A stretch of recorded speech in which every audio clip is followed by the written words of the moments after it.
Yo, welcome back to Why Make Music, the podcast where we explore the real reasons and roads for independent musicians. It's your host, DJ Warm Cookies, part street poet, part music historian, part radio rebel, coming at you from Philadelphia. And today we're diving into a topic that's near and dear to my vinyl-loving heart: the power and relevance of college radio in an age dominated by streaming algorithms. Why should indie artists care about those scrappy little stations on the left of the dial? What makes a college DJ spinning your track at 2 a.m. more meaningful than 1,000 faceless Spotify streams? We're gonna find out. But I'm not flying solo on this journey. I've got a special guest co-piloting the airwaves with me. You'll give it up for my man ThinkTimm, artist, agitator, and the guy with the legendary closing rants. He'll be chiming in throughout. About 20% of the time, we timed it, then dropping one of his signature truth bombs at the end. What's up, ThinkTimm? Hey, what's good? Warm cookies. Willa May, I'm hyped for this. College radio? Man, talk about a throwback and a revolution rolled in one. I cut my teeth on that staticky FM signal out of my own college back in the day, so I've got stories. No doubt, we're gonna cover a lot today. How college radio's unique programming and human touch sets it apart from the streamosphere. Some famous independent artists from the 90s to now who owe a big thanks to college stations for their break. Practical steps for you indie musicians on how to get your music onto those stations. Yes, we've got the inside scoop with music directors, Spinatron, NACC charts, even snail mail press kits. All that good stuff. And we're gonna talk money. Yeah, money as in what do you earn from a spin on college radio versus 10,000 streams on Spotify, and why sync licensing might just pay your rent when streaming can't. Plus, a bit of history. Back in the day, getting on the radio was the pinnacle of music exposure. We'll reminisce on that and see how college radio still holds weight for indie discovery today. And finally, we'll zoom out and look at how radio's culture has shifted from music to talk and podcasts, and what that means for artists who just want their music heard in 2025. Sounds like a packed show, man. We better not waste a minute. For real. So whether you're an artist frustrated by algorithmic playlists or a music fan who misses that authentic human touch, keep it locked. As always, we keep it conversational, wise, a little witty, and 100% real. Alright, let's kick this off. The unique magic of college radio, especially in Philly. So let's set the stage. What makes college radio special? Why are we here preaching about FM stations? In the era of on-demand everything, well, imagine a place on the airwaves where the playlist isn't dictated by record label payola or a computer algorithm guessing your mood instead. It's curated by real human music fanatics, often students who are itching to share new sounds with a tight-knit community of listeners. That's college radio in a nutshell. It's the opposite of formulaic corporate radio. As one industry blog put it, college radio is one of the few outlets open to independent and self-released music, and a prime place to reach passionate listeners. These stations don't stick to top 40 hits. In fact, they pride themselves on digging deeper. Let's talk about our hometown heroes here in Philadelphia. We've got a killer college radio scene, each station with its own flavor. WXPN 88.5 FM. This is the University of Pennsylvania's station. Though it's more than just a student club, XPN is actually run by professional, staff, and community volunteers. And it's a nationally recognized leader in AAA, programming adult album alternative, basically meaning they play a mix of rock, blues, roots, folk, and more. XPN calls itself the premier place for music discovery, and they ain't lying. They produce the famous World Cafe show on NPR, which has broken countless emerging artists. XPN's whole mission is connecting artists and audiences. They even host free weekly concerts, free at noon, where rising stars play live in Philly. Fun fact, Lizzo, yes, that Lizzo, who became a superstar, did a free at noon performance in 2019 right at WXPN's venue, before she blew up globally. How's that for artist development? XPN's got this big annual festival, XPN Fest, and special programming, like the Blues Show, Sleepy Hollow, mellow weekend mornings, and Star's End. Trippy late-night ambient music that's been running since the 70s. They champion local Philly acts on their WXPN local shows, and basically act as a cultural institution, member-supported by listeners who believe in curated radio. In short, WXPN is proof that a college-affiliated station can be a powerhouse for new music. They've established themselves as a prime source for music discovery. WKDU 91.7 FM, Drexel University's student-run gem. Now, if XPN is polished, WKDU is pure underground grit. And I say that with love. It's Philly's only free-format, non-commercial FM station. Free format means DJs have near total freedom to play what they want: punk at lunchtime, experimental jazz by dinner, maybe techno in the late hours. Schedules can get wild. Historically, WKDU's been bold. Since the 1970s, they've had a show called The Black Experience in Music, educating and celebrating black musical culture, and it's still running today, over 50 years later. WKDU's been bold since the 1970s. They've had a show called The Black Experience in Music, educating and celebrating black musical culture, and it's still running today, over 50 years later. When you tune in, you feel like part of a secret club. 1 hour, you might hear hardcore punk from a West Philly basement band. Next hour, it's a reggae showcase. Then a local rapper's mixtape. The range is huge, and because they're on FM, anyone in Philly can stumble on it and get their mind blown by something they'd never find on a commercial station. WIP Radio, representing Temple University. WHIP, the call letters cheekily stand for We Have Infinite Potential, is actually an internet streaming station, not on FM dial, but they proudly call themselves Philly's #1 college radio station. It's totally student-run and student-minded. You can catch it on apps like iHeartRadio. WHIP offers a variety of programming, music of various genres, talk shows, sports coverage. Temple Owl's pride. It's a modern evolution, proving that even if you don't have a broadcast tower, you can build a radio community online. The students running WHIP are learning the ropes of broadcasting in a digital era, and they're keeping that open-minded college radio spirit alive. On the web stream, they'll play indie bands alongside campus news. One show might focus on underground hip-hop, the next on alternative rock. It's as diverse as the student body. The key is that it's student voice and human curation, not some corporate playlist.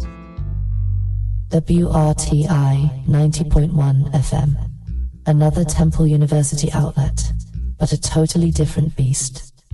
WRTI is known for jazz and classical. That's right, while most of the FM dial gave up on classical music decades ago, WRTI devotes itself to it. By day they do classical, by night jazz. It's been around 75 years, and is a trailblazer in promoting jazz and classical on the air and in the community. So if you're an independent classical pianist or a jazz ensemble, college radio isn't just rock and punk. Stations like WRTI have your back. where commercial radio wouldn't give you the time of day. They have legendary local hosts.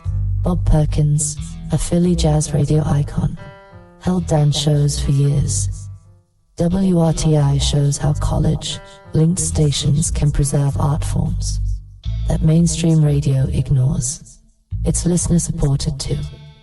I gotta shout them out because independent music isn't just indie rock. It can be an experimental orchestra composition, or a young jazz quartet getting their first airplay. WRTI has an HD stream and online presence as well, reaching a global audience of jazz classical fans. See the pattern. Philly's college radio landscape alone covers more musical ground than most streaming algorithms ever will. From world music and blues on WXPN, to hardcore punk on WKDU, to underground hip-hop on WHIP, to jazz sonatas on WRTI. It's all there, and it's programmed by people who live for the music. College radio DJs are often students or community volunteers who aren't doing it for money. They're doing it for love of music and sharing culture. That means they take risks on new artists. They'll throw on your demo or your Bandcamp track because they like it and think their audience should hear it. Not because some market research said it tested well. Let me jump in on that. Warm cookies. You hit something. Risk-taking. Streaming platforms are great at giving you what you already know you like. That's their business model. Oh, you listen to artist X? Here's more songs like that. It's comfortable, but it can keep you in a bubble. College radio smashes those bubbles. I remember tuning into my campus station back in the 90s. 1 minute I'm hearing a spoken word poetry track. Next minute death metal, followed by a local folk singer's cassette. It was jarring in the best way. It forced you to open your ears. And as a listener, you also feel the human hand in it. Like, I'd hear the DJ's actual voice saying, "Yo, that last track was from a brand new band out of West Philly. Isn't that wild?" If you liked it, they're playing at the TLA on Friday. You don't get that on Spotify. There's a relationship between the station and its audience. College radio audiences are typically smaller and localized, but they're tight communities. They interact, calling in requests, going to station-sponsored shows, maybe even walking into the studio if it's on campus. It's a two-way street that streaming just can't replicate, because streaming's not a community, it's a service. Right. College radio listeners are often an active part of the station's culture. And since the DJs are peers or fellow music nerds, the audience trusts them in a way you don't trust a faceless playlist. I mean, how many of y'all have discovered your favorite band because an algorithm served it up? Possibly a few, but how many discovered something because a real person said on air, "I need you to hear this track. It changed my life." For me, those moments came from late-night college radio sessions. Let's throw some data or quotes in here.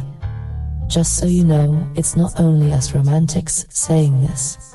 According to one analysis, college stations actively advocate for young and newly established artists, giving audiences an alternative to mainstream commercial channels and often leading to those artists' mainstream success. They literally spark musical trends that later blow up bigger. And here's a golden quote from none other than Chris Martin of Coldplay, a band you'd think was born mainstream. But nope, they hustled too. Coldplay's frontman said, "College radio is a very important medium that needs to survive. It is the future for broadcasting stars and pioneers of tomorrow." This was around when Coldplay was supporting College Radio Day. Yes, that exists. They credit college stations for helping break their first single, Yellow, in the US back in 2000. Imagine that one of the biggest bands in the world tipping their hat to little college stations, playing their song for American students who'd never heard of them. And Coldplay is not alone in that gratitude. A bunch of artists across genres have acknowledged how college radio gave them a leg up. To name drop a few, Joan Jett, R.E.M, Moby, Megadeth, all these folks have praised the support they got from college radio early on. R.E.M, in fact, practically ruled the college radio charts in the 80s, long before mainstream radio caught on. They were kings of college rock. Absolutely. R.E.M's whole early career was built on college airplay, which is why that jangly alternative style was literally called college rock at the time. The Replacements, Sonic Youth, Pixies, none of those seminal indie bands were getting top 40 rotation, but they were dominating college stations and building cult followings in the process. College radio creates culture, rather than just reflecting it. I want to highlight something else unique: the programming approach on college radio. Choosing the music is a key aspect. Stations deliberately avoid only commercial hits and lean into specific genres or niches that commercial radio ignores. That's why some college stations get a rep for, say, punk and indie, or new wave, or underground hip-hop. They become go-to spots for those scenes. And crucially, they love breaking new artists.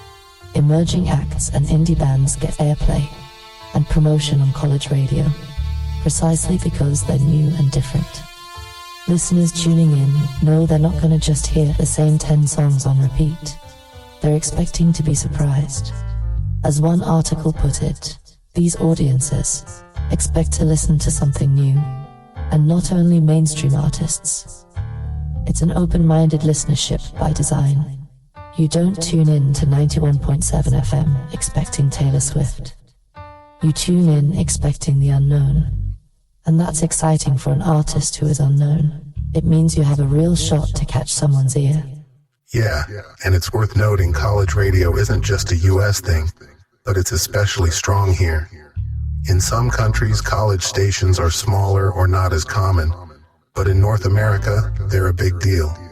Stations often have dozens or even hundreds of student volunteers behind the scenes, plus decent equipment. Some are better outfitted than local commercial stations. They might be tiny in audience size, but mighty in passion and sometimes resources. Take WXPN again. They have state-of-the-art studios and produce national content. That's all out of a college station. Or smaller campus stations. Maybe they broadcast only at 100 watts locally, but stream worldwide online, and have a team of students learning audio engineering, production, promotions, etc. It's a whole ecosystem. And speaking of ecosystem, college radio fosters local scenes. Like, Philly's scene benefits from these stations. WXPN and WKDU have both put out compilation albums of local bands, hosted gigs, DJ'd events in the city. It's really interwoven. If you're a Philly band and you get played on WXPN's The Key, their local music show, or WKDU's local segment, suddenly more people in town know your name. Those people show up to your gigs. It's analog virality, word of mouth via airwaves. Preach. ThinkTimm. The local angle is huge. Streaming services might connect you to listeners globally, in theory, but it's often impersonal. Someone in Sweden might hear your track on a random playlist and never even know who you are. But one spin on a city's college station can turn into a dedicated pocket of fans who feel proud that their station put you on. They'll claim you. This is our hometown hero. Or we heard them first on WXPN, WKDU, etc. That kind of fan investment is gold for an independent artist. Let's recap the magic. Human curation, broad musical range, risk-taking, community engagement, local scene support, and an open-minded audience. That's what sets college radio apart. From both commercial radio and algorithmic streaming, it's often unpredictable and rough around the edges. A student DJ might flub a cue or ramble passionately about a band, But that authenticity is the appeal. It's real.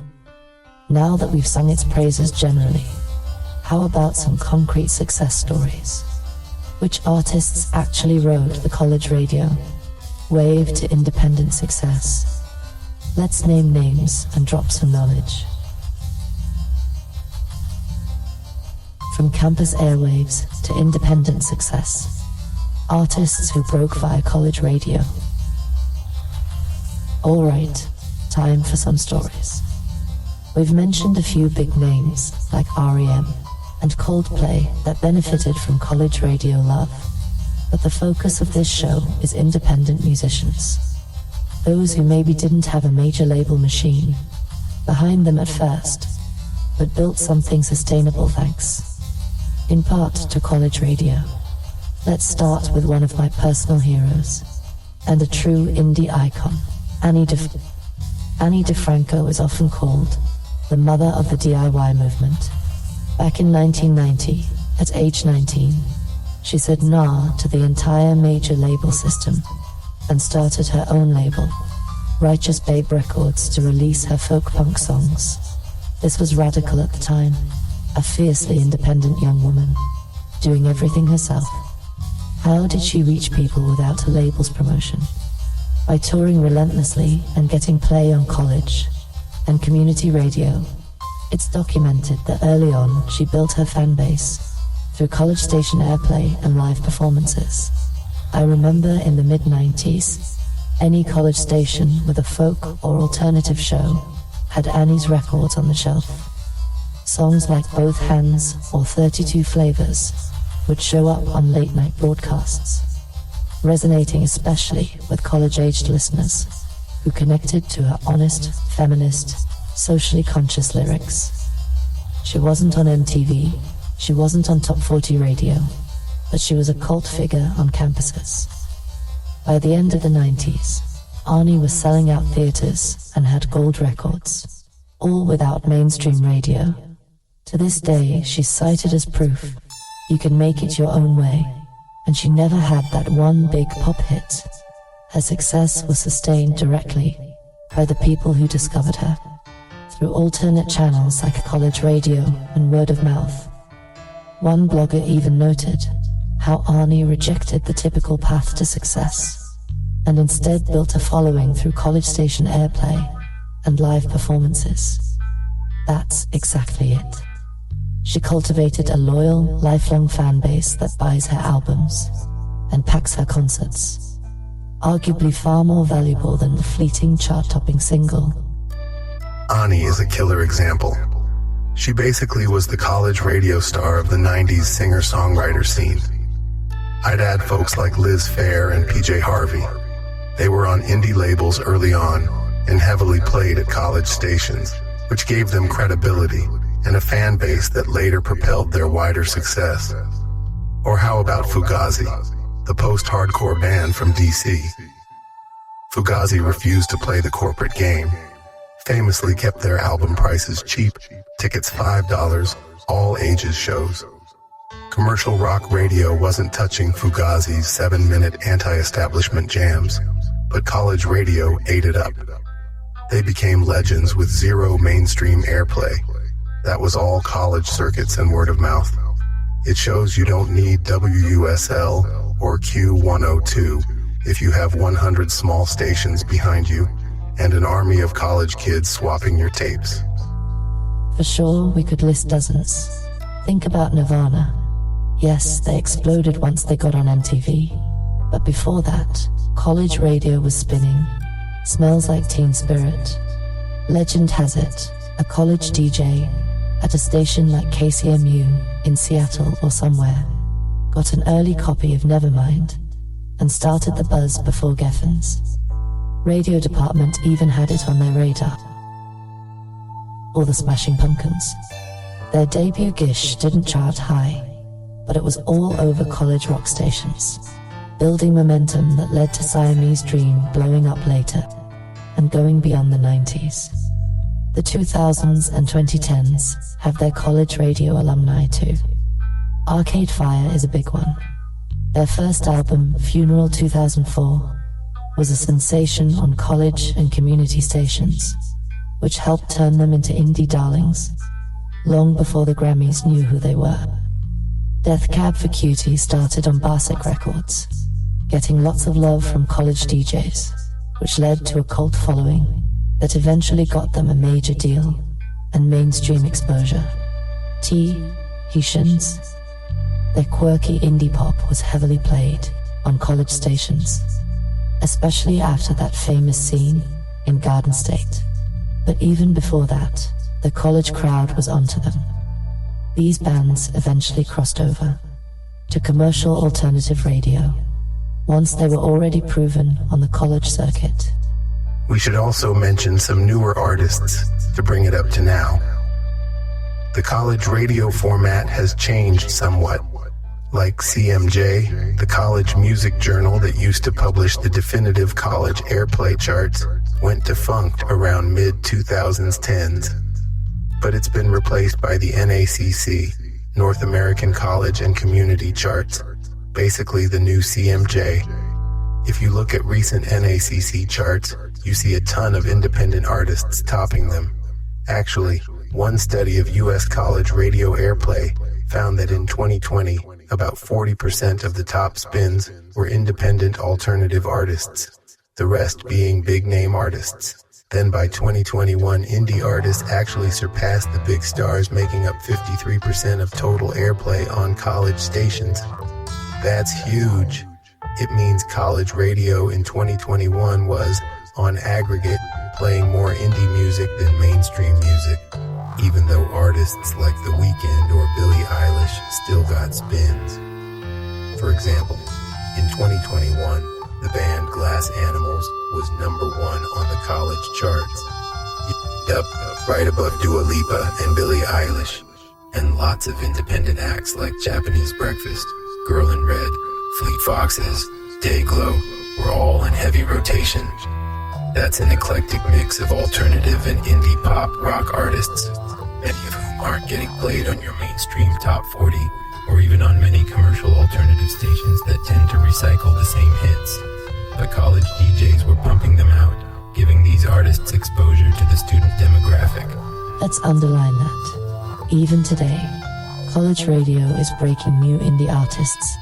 Japanese Breakfast, Michelle Zauner's project, and she's actually a Philly area native. Shout Out is a great case. By the time her album Jubilee dropped, she was all over WXPN and other college stations, and topped the NACC chart. That radio support helped her reach more listeners, and eventually land high-profile festival slots and TV appearances. Or take Soccer Mummy, an indie singer-songwriter who went from Bandcamp to being in rotation at college stations, building buzz that led to broader success.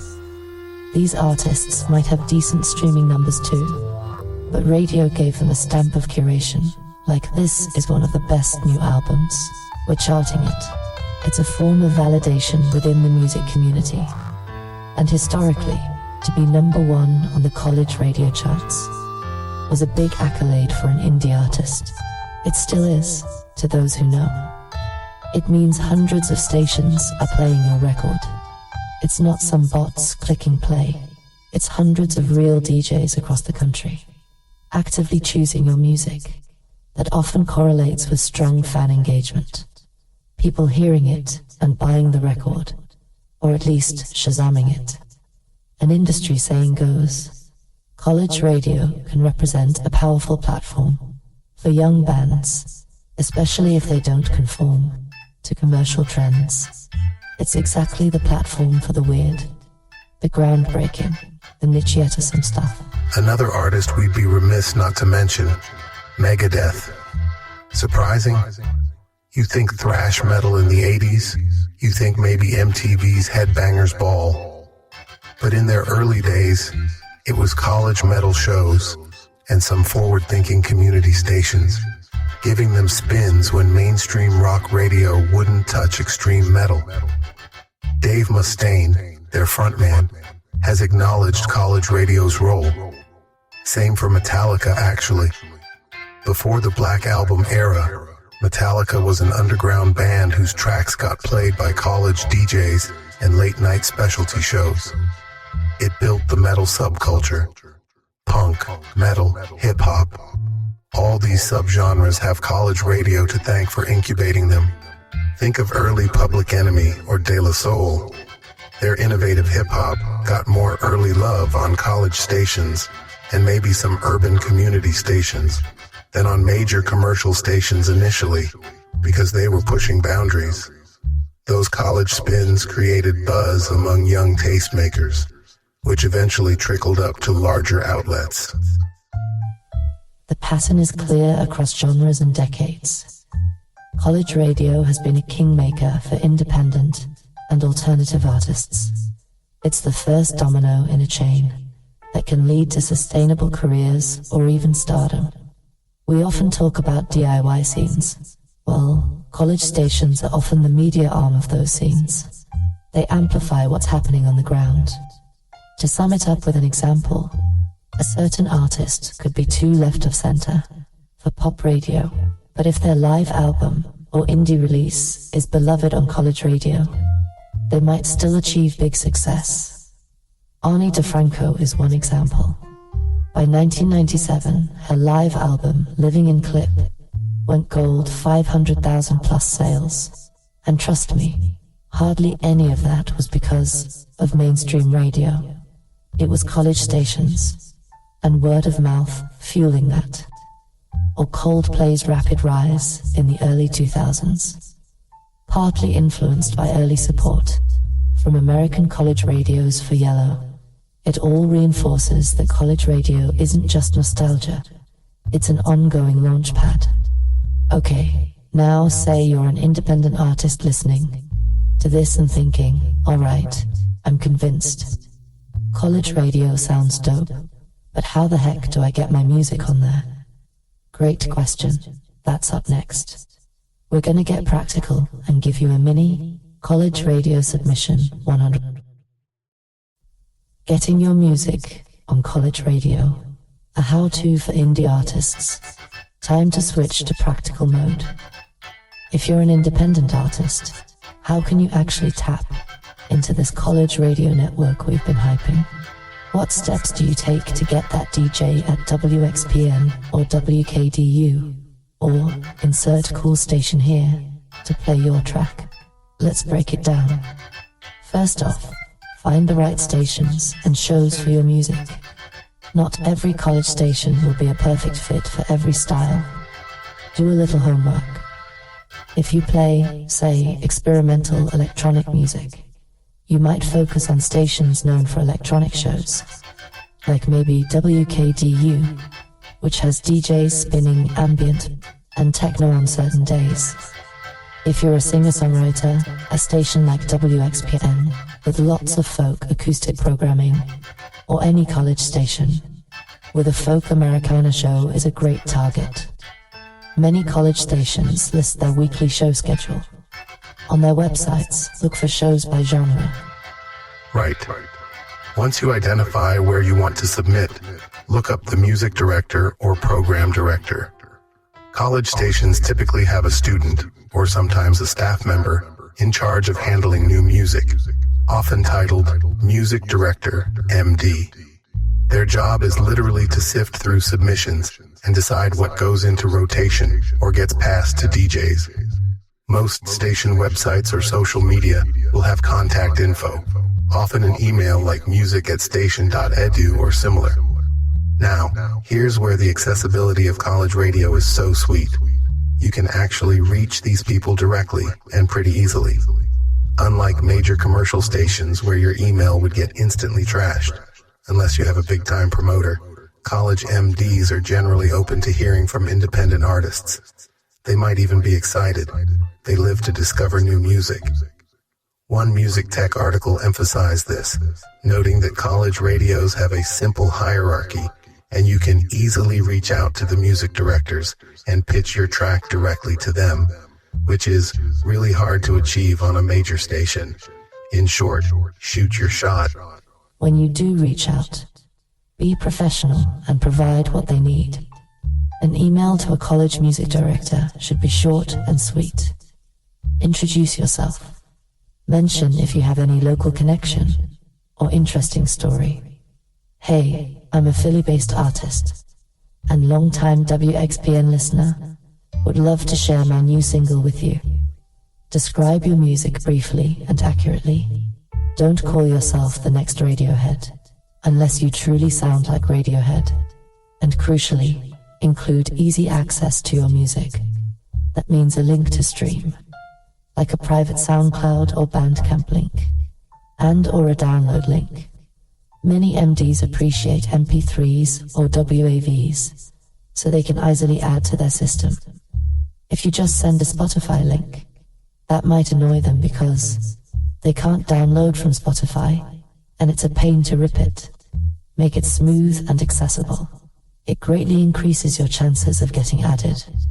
Attach or link a one-sheet, a simple PDF with info about you, a short bio, photo, contact info, any notable press or tour dates, and the track album info with song titles. This is basically your mini press kit.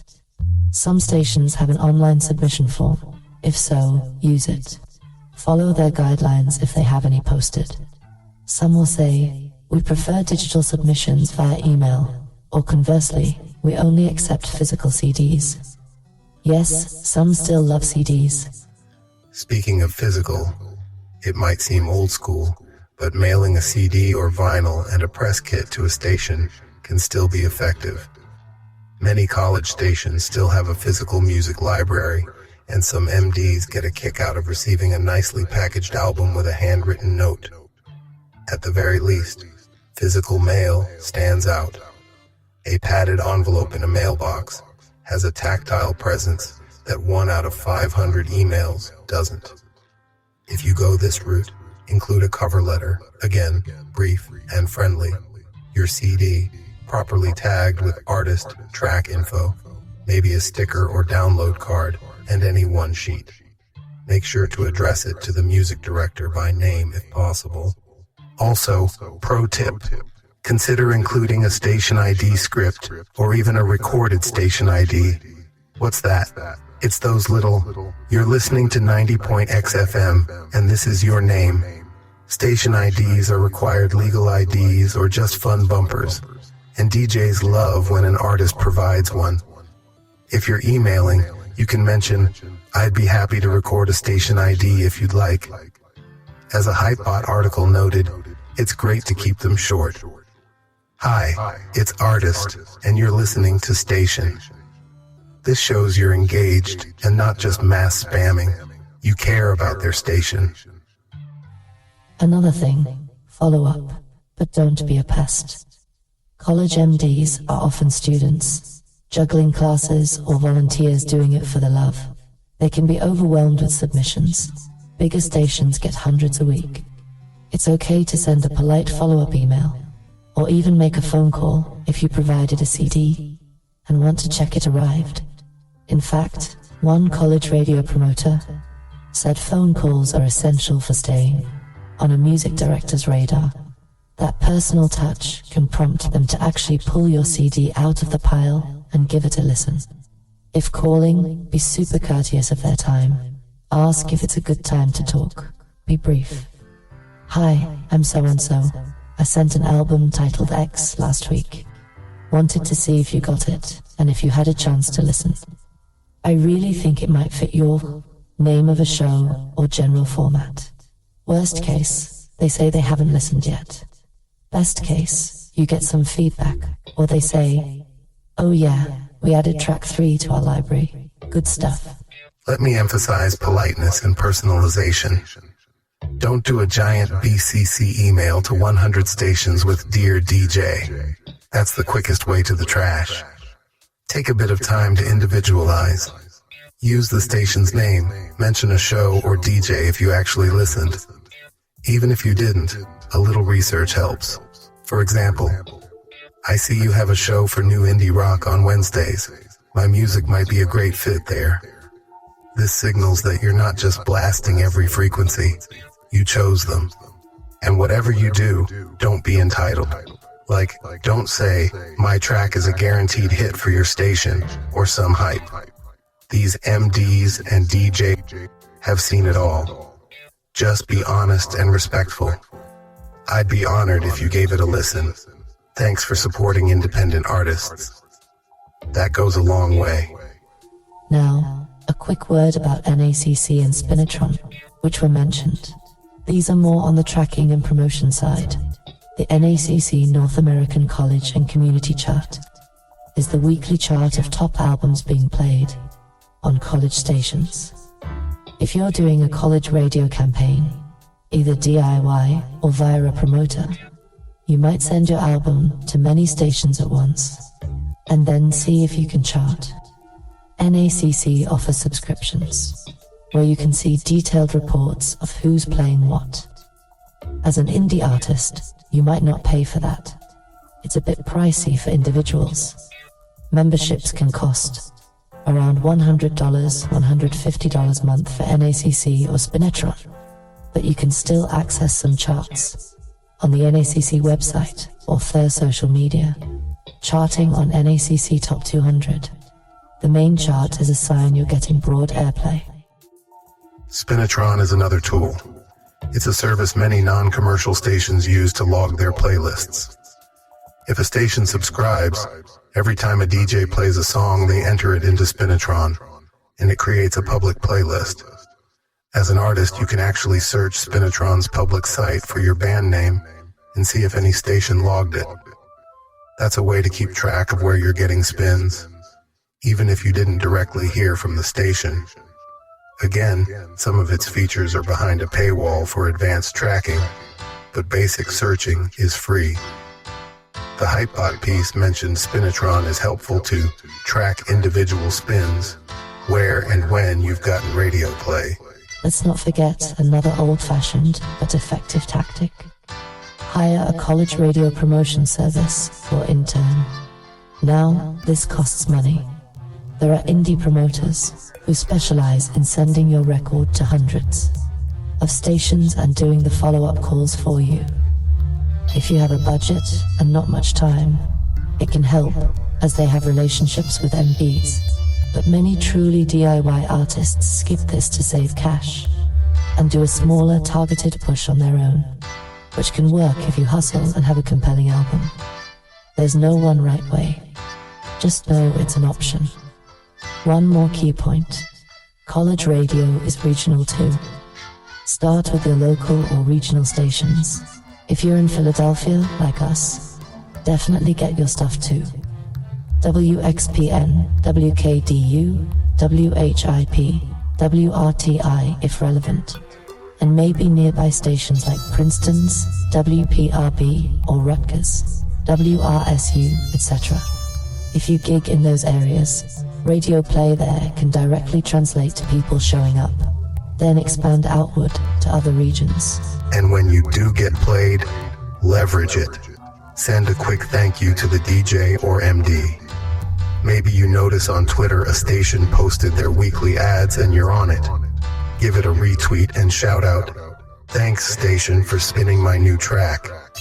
This not only builds goodwill, station folks appreciate the love, but it also signals to your fans that you've got radio support, which builds your credibility. Some advice I read suggests even sending a physical thank you note or some band stickers, merch to the station, if they really support you. It sounds a bit extra, but remember, these DJs are volunteers. A little appreciation goes a long way and might keep them in your corner for the long run. Also, follow the station and specific DJs on social media. Engage genuinely. College DJs are often music superfans. Some of them might remain your fans for decades. I know people who first heard an artist on their college show and 20 years later still champion that artist.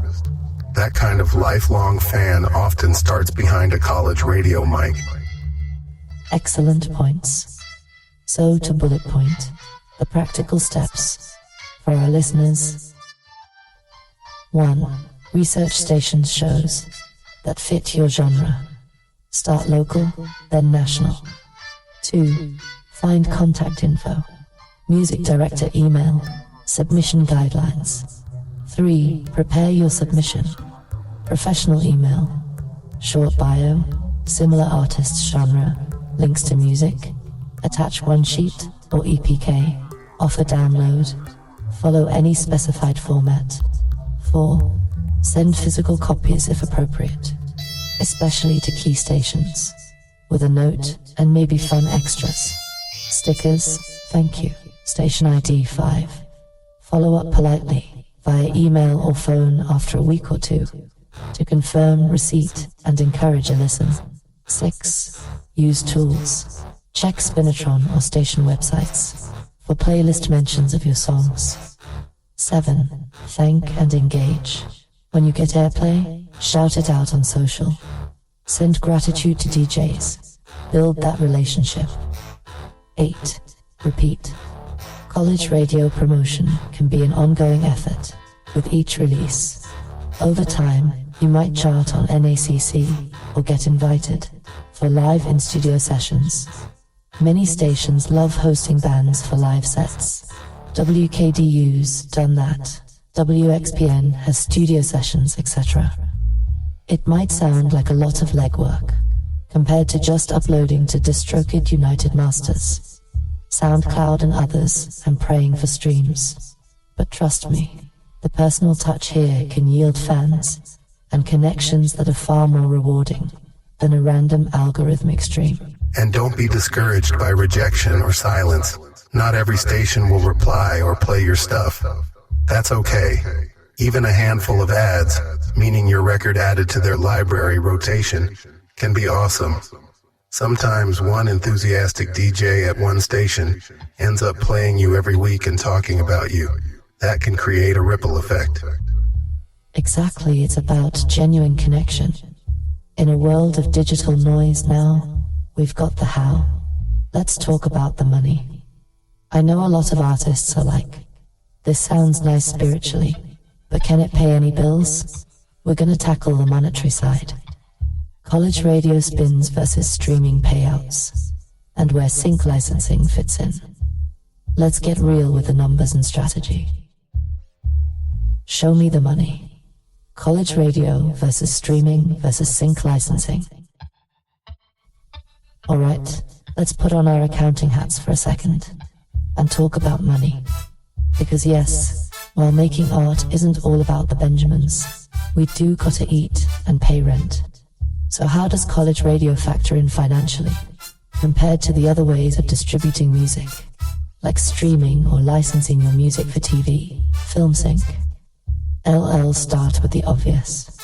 You're not gonna get rich from college radio airplay alone. College and non-commercial stations are generally smaller, and the way royalties work for radio in the US is a bit quirky. When your song is played on AM, FM radio, commercial or college, doesn't matter.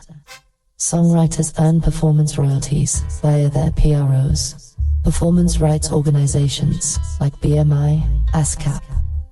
However, and this often shocks people, in the US, the performers and labels don't earn from terrestrial radio due to an old legal loophole.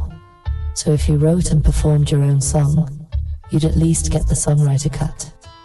If you're in a band and you wrote the song together, you split that. Now, how much are we talking? For college stations, which pay lower license fees than big commercial stations, it's pretty modest. In fact, BMI, one of the PROs, has a stated minimum rate for college radio plays, about 6 cents per song, total F, or all writers, publishers. Yup, 6 pennies, not per listener, just per play. So, if you wrote the song entirely, that whole 6 cents goes to you, minus whatever small admin cut. If you have a co-writer or publisher, it's split. Either way, we're talking pocket change. I've literally received a royalty statement showing something like KEXP3 spins 18 cents. Meanwhile, let's compare that to streaming. We all know streaming payouts are notoriously low, but here's a refresher. Spotify pays roughly 0.003 to 0.005 per stream on average. Apple Music is a bit higher, maybe around $0.01 per stream on a good day. But let's stick with Spotify since it's the largest. So one stream might earn you around a third of a penny. To earn the same 6 cents that one college radio spin generated in songwriter royalties, you'd need about 12 to 20 streams, depending on the exact rate. Not a huge difference at that micro scale, pennies either way. But here's the kicker. A single college radio spin might reach hundreds or even thousands of ears at once if you consider a station's listening audience. You're getting exposure that one stream is one person. There's no direct payout per listener on radio, but the impact per play can be higher in terms of people hearing your music. On Spotify, to get 1,000 people to hear your song, you need 1,000 streams, which might net you about $3 to $5. If a college station with 1,000 listeners plays your song once, you got to those same 1,000 people. You personally only get 6 cents in royalties from it. But if even a fraction of those listeners become fans, that could lead to way more than $3 in value through them buying your merch, going to your show, or streaming you more later. Exactly. It's not really apples to apples. To compare the immediate money, college radio is more of a marketing promotion angle. It builds your brand and fan base, which can indirectly lead to more sales and streams. Streaming, on the other hand, can generate small income directly, but often without building that connection. Now, for an independent artist's reality check, streaming requires massive volume. To make substantial money, one source says at $0.003 per stream, you'd need about 1 million streams to gross $3,000. And that's before distributing it via your aggregator, or label cut if you have one. How many indie artists get millions of streams regularly? Not too many, especially if you're just starting, or in a niche genre.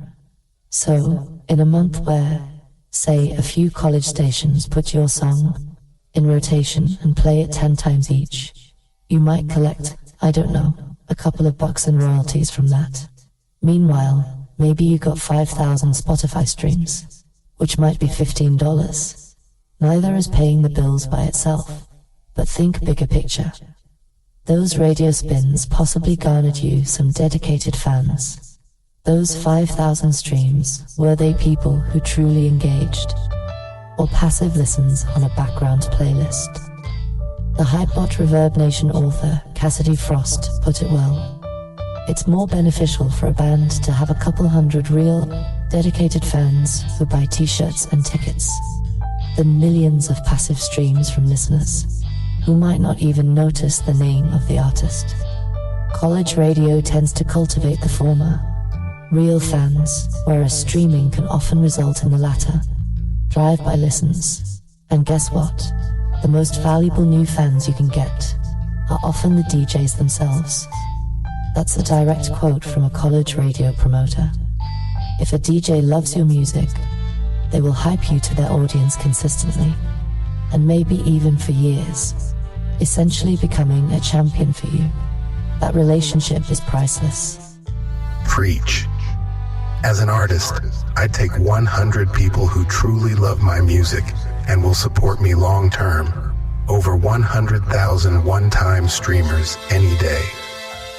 One college DJ fan could lead you to a gig in their town, an interview on their station, or connecting you with other music folks.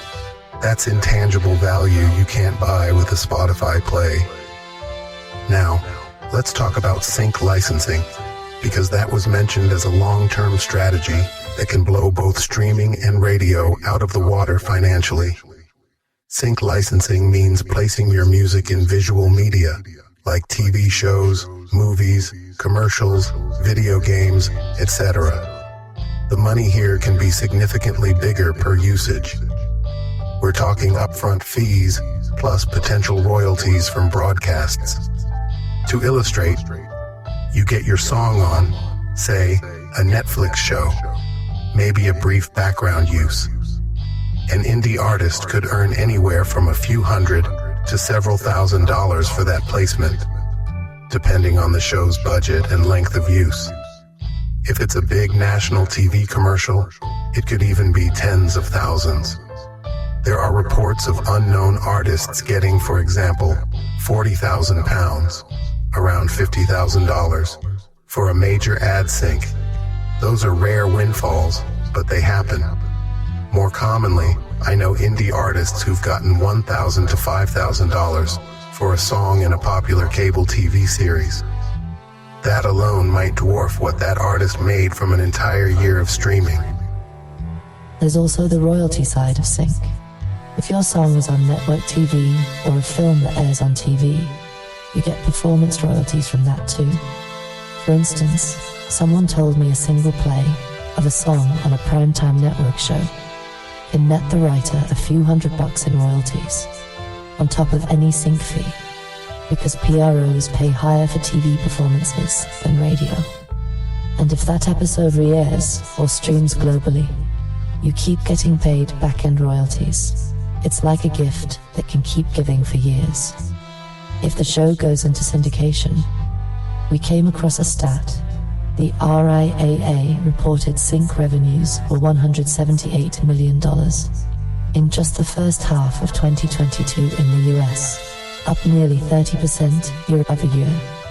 That's a growing pie, and indie artists are getting slices of it. As music supervisors seek cool new music that's cheaper than licensing, say, a Beatles song.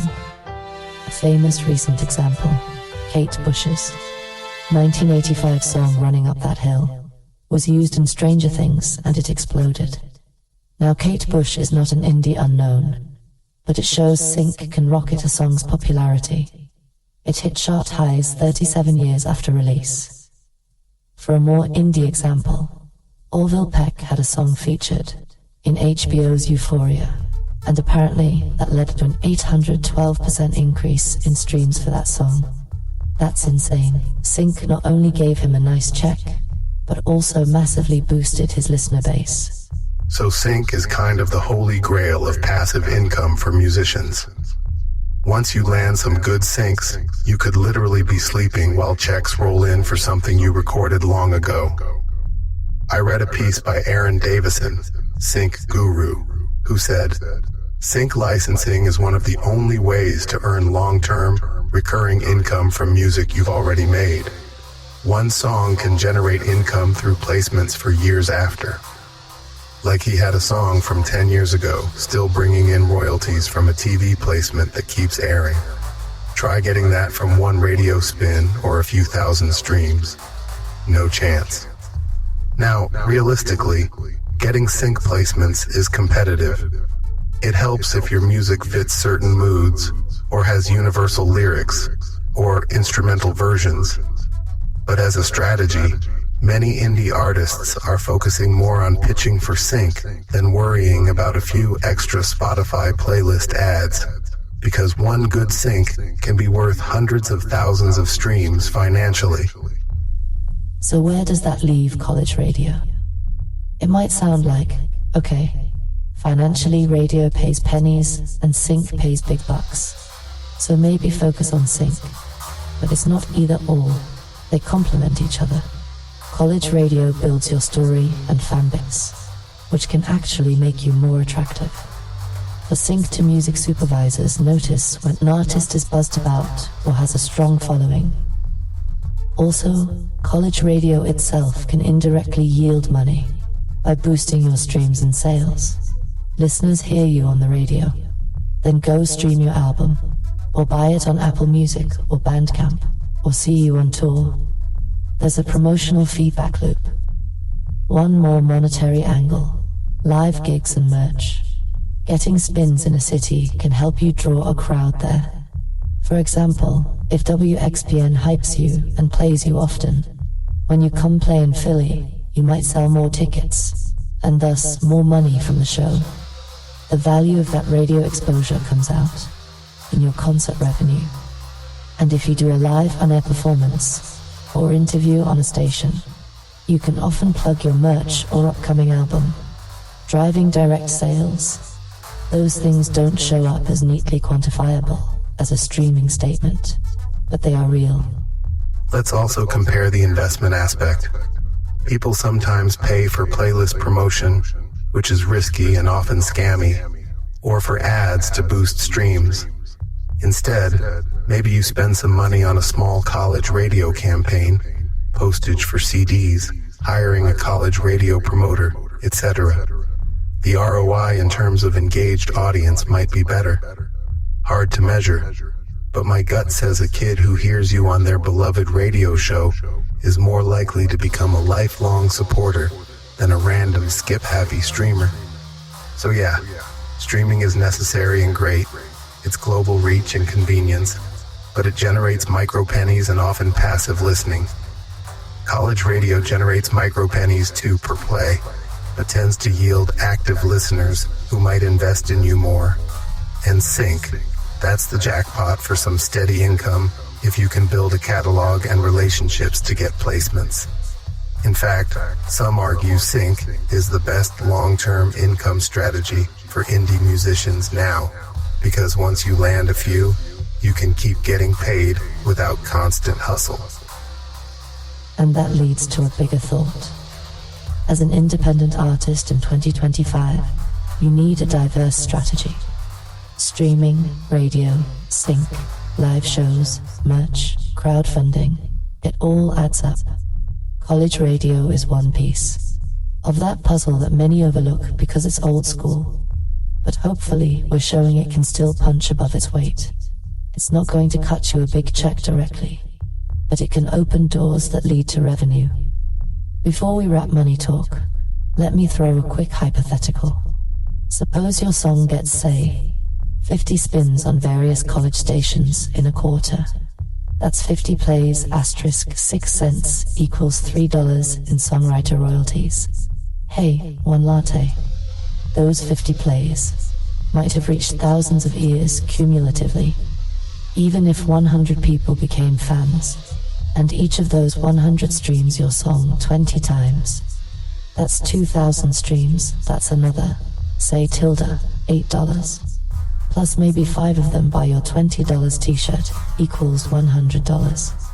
And maybe you gained a solid fan base in one city that draws 30 extra people to your $10 show, equals $300. Now we're talking a couple $100 outcome from exposure that directly paid $3. The indirect is where it's at. Nicely broken down.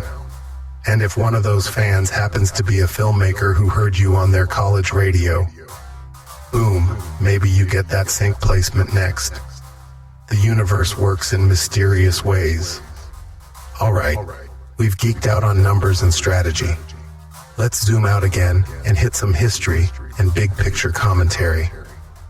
Specifically, how radio and how we use it has changed over the years, from being the avenue for music discovery to now being somewhat overshadowed by talk and podcasts, and what that means for an artist. From radio stars to podcast planet, the changing landscape and why college radio still matters. Time for a little history lesson and cultural commentary. My friends, let's rewind a few decades. Before streaming, before MP3 South, heck, before CDs and cassettes, there was radio. For much of the 20th century, getting your song on the radio was the absolute pinnacle of exposure. If you were an artist and your song was added to rotation on a major commercial station in, say, 1985, it could mean millions of people hearing it. That usually translated to record sales, chart positions, maybe a career made overnight. Of course, it was incredibly difficult to achieve. The major labels had it on lock. There was payola scandals, gatekeepers galore. If you were independent in those days, good luck getting past the fortress of corporate program directors. So what did indie and alternative artists do? They turned to college radio and other non-commercial stations. In the late 70s and 80s, college radio basically invented what came to be known as alternative music. It was literally called college rock. Early on, because R.E.M., The Smiths, The Cure, all that was largely heard on college stations, and a few adventurous commercial stations only. By the late 80s, college radio was such a force that industry folks watched the CMJ College Music Journal charts to see what was bubbling under. If an indie band was #1 on the CMJ Top 200, that meant they had a real fan base among the tastemakers. Often that preceded the band getting scooped up by a major. Nirvana is a prime example. Bleach, their first record on Sub Pop, was a hit on college radio and in the underground. That buzz helped get them signed to Geffen for Nevermind. There's a reason the early 90s explosion of alternative, Nirvana, Pearl Jam, etc., is sometimes credited as the day college rock graduated into the mainstream. The groundwork was laid by years of college radio support. Yeah, and think about how bands like U2 in their early days, or Depeche Mode, they weren't on pop radio initially. College and indie stations in the US championed them until they got big enough. Or the whole American hardcore punk scene, Black Flag, Husker Du, Minutemen. None of that would have been heard by wider audiences if not for college radio trading tapes and playing those records. So, historically, if you were non-mainstream, college radio was the avenue to find your tribe of listeners. Now, fast forward to the 21st century. The internet upended everything. Suddenly, any artist can self-distribute globally. Hello, MySpace, YouTube, Spotify, etc. You don't need a station's transmitter to reach the masses. Does that make radio irrelevant? Some might prematurely say yes, but hold on. One big shift. Radio listening overall has seen some decline, especially among younger folks, in favor of streaming and podcasts. Music on commercial radio started taking a back seat in the 2000s as stations consolidated thanks to deregulation and leaned heavy on proven hits or switched formats to talk sports.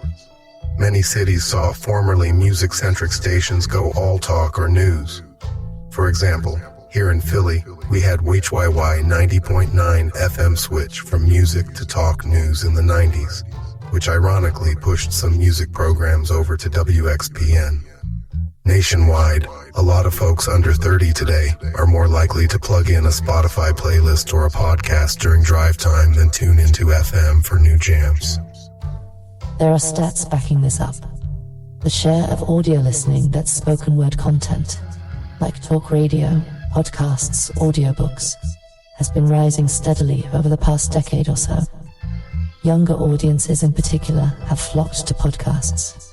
Edison Research reported a 116% increase in spoken word audio consumption among 13 to 24-year-olds over 7 years, and those young spoken word listeners spend twice as much time with podcasts as they do with AM/FM radio. So yeah, if you're a talk radio station, you might be sweating a bit seeing those trends. As one media blogger said, it should frighten every talk radio station. How much youth are pivoting away to podcasts? For music radio, the picture is mixed. People do still listen to music on the radio, especially older demographics and in cars, but the total time people spend with broadcast radio has gradually dropped. In 2019, about 89% of Americans 12 and older listened to radio weekly. By 2020, it was 83%. Pandemic effect too. Public music stations, like many college stations, also saw some audience decline. In recent years, as digital alternatives proliferate, simply put, radio isn't the monopoly of ears it once was. So what does this cultural shift mean for artists who want their music heard? On one hand, it's a challenge. You can't just expect that if you get on the radio, everyone's gonna hear it like in 1985. Many people might miss it entirely because they aren't tuned in. On the other hand, those who do still listen to music radio are likely the hardcore music fans, the ones who intentionally seek out new tunes and shows. It's a self-selecting audience now. That can actually be a good thing. You're reaching the influencers, the crate diggers, the ones who will shout from rooftops or Reddit threads about a cool new band they heard. Also, interestingly, while mainstream commercial radio might be shrinking or stagnating, college radio has managed to adapt and survive. Stations now also stream online. Some have archived shows or even podcasts of their content. They often maintain active social media or even do video sessions. So they're mixing old school broadcasting with new tech to stay accessible. And consider, with so much music and podcast content out there, sometimes listeners crave curation. We've talked about this, the human touch. That's something podcasts provide for talk and storytelling, and college radio provides for music.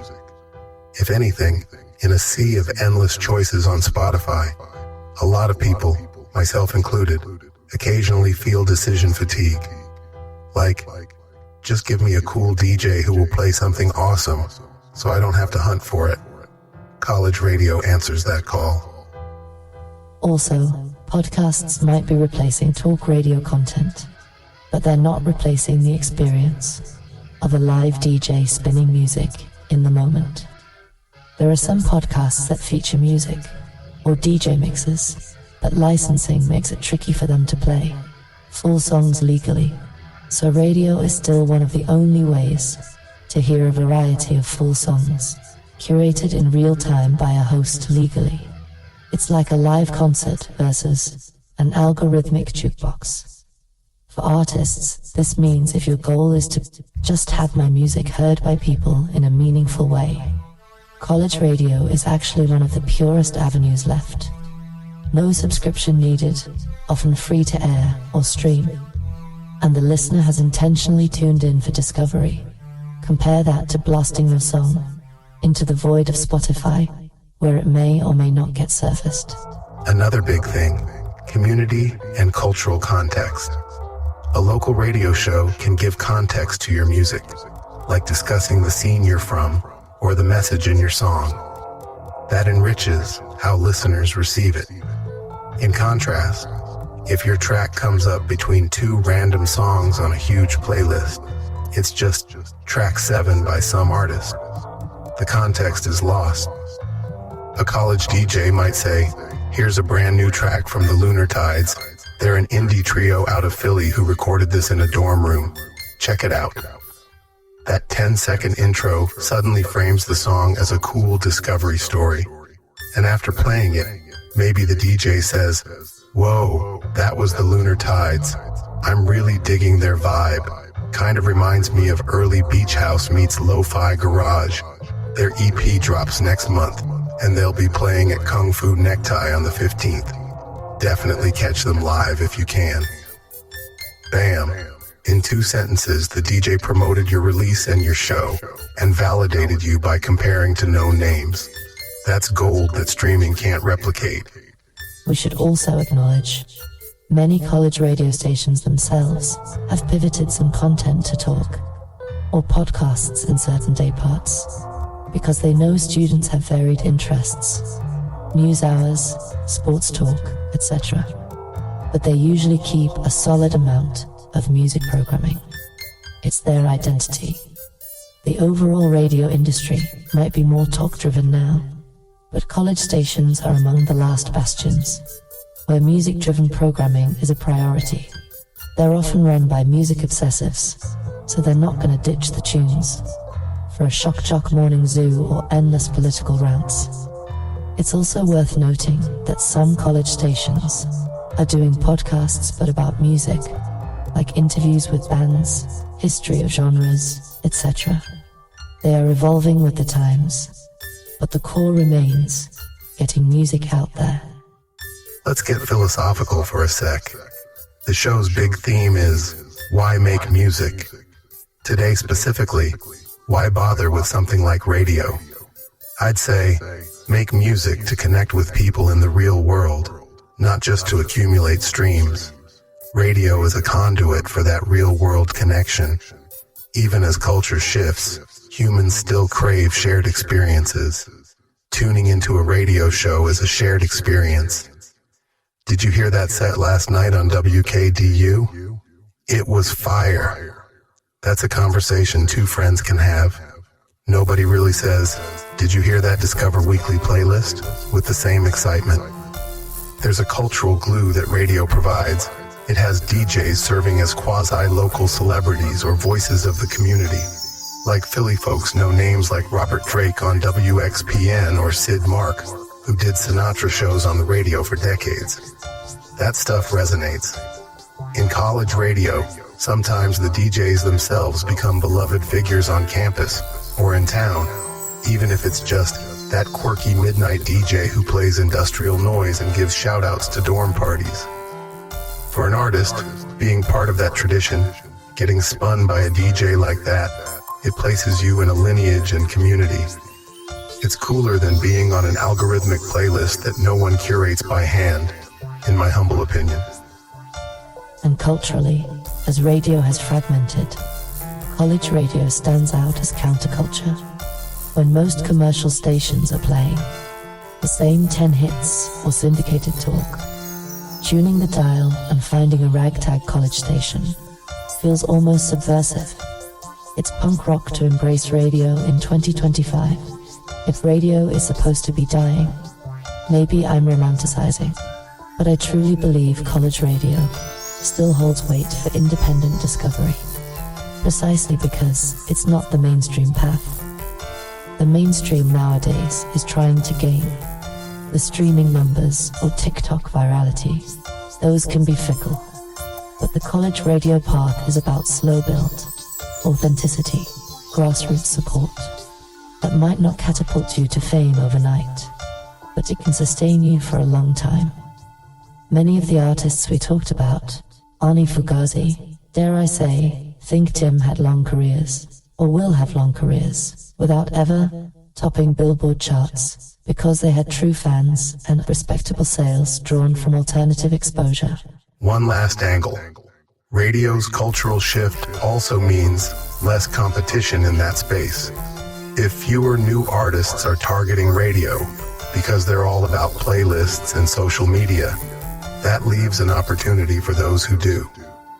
The college radio inbox might not be quite as flooded as it was in, say, 2008, when every indie band mailed out 300 CDs hoping to chart on CMJ. These days, some artists skip it entirely, which is a shame for them, but could be a boon for you. There's a real chance that students will get to meet and hear a new artist who isn't being pitched by 50 other PR teams. The Connect 2 article I saw put it like, college radio is as important as ever for up-and-coming artists, because at college there's a chance for genuine interaction and for students to latch on to their emerging band. It's almost an adopt-a-band environment. We discovered this act on our station that fosters loyalty. Beautifully said.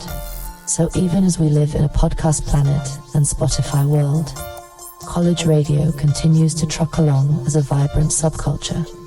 It might not have the sheer numbers it once did in the pre-internet era, but its impact per listener is arguably greater now.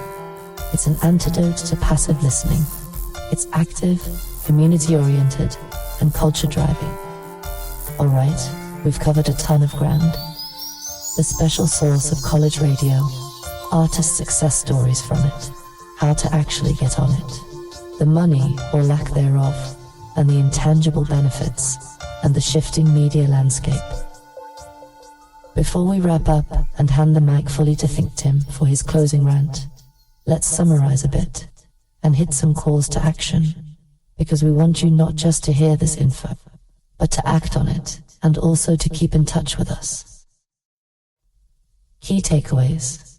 College radio is alive and kicking, with human-curated, adventurous programming that benefits independent musicians immensely.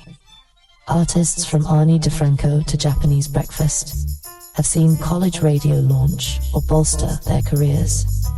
If you're an indie artist, you should absolutely consider reaching out to college stations. Email those music directors. Send that vinyl. Follow up nicely. It could score. You've dedicated fans and even some industry attention. Don't expect big royalty checks from spins, but do expect an engaged audience that streaming alone might not give you. And while you chase those Spotify playlists and TikTok trends, because hey, it's all part of the puzzle. Remember the old school paths, like radio, and new school paths, like sync. A balanced strategy is key. And for listeners, support your local college and community stations. Listen, donate if you can, attend their events. They are the breeding ground for tomorrow's great artists, and an irreplaceable part of the music ecosystem. As Chris Martin said, they're the future for broadcasting stars and pioneers of tomorrow. That future only happens if we keep tuning in. Yo, warm cookies. I think it's about time I climb on this soapbox you built and do what I do best. Rant it out. You ready for a ThinkTimm thought of the moment? I was born ready. Alright folks, strap in. Here comes ThinkTimm, ThinkTimm, with the closing sermon. And quick reminder, after this, be sure to follow us on all platforms. Subscribe to Why Make Music, ... wherever you get your podcasts. Share it with your friends. And check out thinktimm.com for more content, updates, and ways to get involved. We're on every social media that matters, and maybe some that don't. Look up DJ Warm Cookies and ThinkTimm. Give us that follow, smash that like, all that good stuff.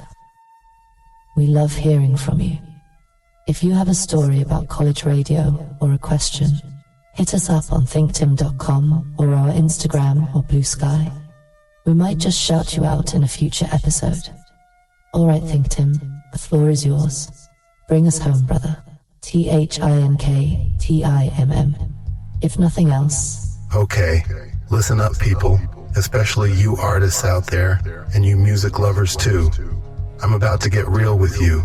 We've spent the last hour hyping college radio like it's 1995. You might be thinking, man, these guys are nostalgia junkies.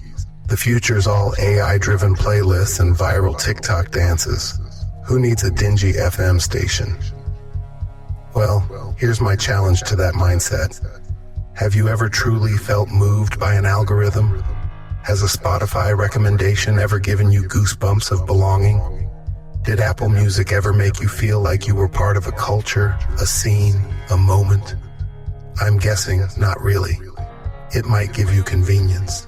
It might give you dopamine hits of another song, cool, but it will not give you soul. You know what gave me soul? A crackling college radio broadcast at 1 a.m. when I was 20, lonely, flipping through the dial in my crappy apartment, and suddenly hearing a DJ, a person, say, I don't know who needs to hear this tonight, but this song got me through a tough time. And then he played a track by a local band I'd never heard of that punched me in the heart. That moment changed me. I became a fan of that band, went to their shows, met folks there. That experience, that's humanity. That's art connecting people. Now imagine you're an artist. What do you want? Do you want a million mindless streams? Or do you want connection? Do you want your song to be background noise on a chill vibes playlist while someone does their homework? Or do you want it to come on the radio and someone turns the volume up, stops what they're doing, and listens? I'd pick the latter. Every single time. We live in a world where music is abundant, but attention is scarce. Everyone's chasing the algorithm dragon. Please, almighty Spotify, put me on a curated playlist so I don't fade into oblivion. It's a sucker's game if that's all you do. Because even when you get on that playlist, you're one of 50 songs shuffled that hour. Who remembers you? Maybe a few. It's passive. But you get on a college radio show, the DJ might talk about you, the station might tweet about you, a listener might jot your name down. It's active. It's memorable. It's part of a narrative. Now, I'm not naive. I know you need those streams too. I know you need TikTok videos. I know you gotta hustle on all fronts. But don't you dare overlook the power of real human evangelism. College radio DJs are evangelists for music. They are the preachers in the church of rock, hip-hop, jazz, whatever. They convert listeners into believers of you. And they do it not because you paid them, not because you gamed a system, but because they genuinely liked your art. That's the purest endorsement you can ever get. We've seen this cultural shift. Big radio turned mostly into talk radio or repetitive corporate playlists, and podcasts came in for talk, and playlists came in for music. But there's this middle ground, this sweet spot, where real people curate music and talk with you, not at you, building a community. That's college radio and its kin, community stations, web radios with a human touch. They're like little campfires in the digital night. You can ignore them and wander in the dark, or you can gather round and warm your hands, maybe make a friend, maybe hear a story or a song that changes your life. For artists, don't just chase the global, faceless masses. Nurture the real ones. The 50 people who heard you on a college station and felt a spark are worth more than 5,000 who streamed you once and forgot. Those 50 will remember. They'll follow you, tell friends, maybe become your street team, your Patreon patrons, whatever. That's how you build a career, not a one-hit blip. Here's a little rant within the rant. Support the damn stations that support you. If you get played, send that thank you. If you can afford it and you love what they do, donate a few bucks or at least spread the word about them. We can't lose these cultural institutions. Some college stations struggle with funding or administrative pressures. We, the music community, should lift them up. Because when they thrive, we thrive. They'll be there to play the bands that don't fit anywhere else, to give students a voice, to broadcast local news and weird art and everything in between. And listeners, especially younger listeners who maybe never tuned in before, I encourage you, go find your local college station stream or FM frequency. Give it a try for a few hours. You might be surprised at how refreshing it is. No, it's not tailored to only what you already like, and that's the point. You might discover a whole genre or scene you didn't know existed in your backyard. To wrap this up, the world doesn't need more homogenization. It needs human flavor. College radio is human flavor. It's student flavor, local flavor, your flavor. Independent musicians, that's a space where you can truly be heard and appreciated for what you do, not just your metrics. It's a place where music is not a content commodity. It's a lifeline, a passion. So why make music if you're just going to feed it to an algorithmic void? Make music to reach hearts and eardrums in the real world. Make music because a college DJ in some town might fall in love with it and spin it for their campus, starting a chain reaction of fandom that no algorithm could ever manufacture authentically. I'm ThinkTimm, if nothing else. ThinkTimm. Why make music ... There it is. The gospel according to ThinkTimm. Feeling fired up, folks? I know I am. So that's our show for today. A comprehensive look at college radio's power and why it still matters for all you independent artists and music fans out there. If you've stuck with us this long, you're the real MVP. Thank you. Remember to subscribe to Why Make Music so you never miss an episode where we get deep into the realness of making music. In this crazy industry, follow us on social media. We'll post show notes, maybe some behind the scenes, And definitely visit thinktimm.com for more from my man here. He's got blogs, links to his projects, and more. Show him some love. If you learned something today, or got inspired, do us a favor. Share this episode with a friend who might need to hear it. Maybe a fellow musician who's frustrated with streaming, or a music lover who'd dig the college radio vibe. Spread the knowledge. Finally, huge thanks to the college stations and DJs out there doing the work. We see you, we appreciate you. To WXPN, WKDU, WHIP, WRTI, and all our Philly stations, and all across the country. Keep on spinning that good stuff and breaking those new artists. This is DJ Warm Cookies, aka Willa May and ThinkTimm, signing off for episode 036 of Why Make Music.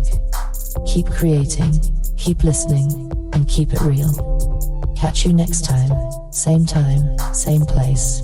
And until then, support your scene and stay musical. Peace and be wild.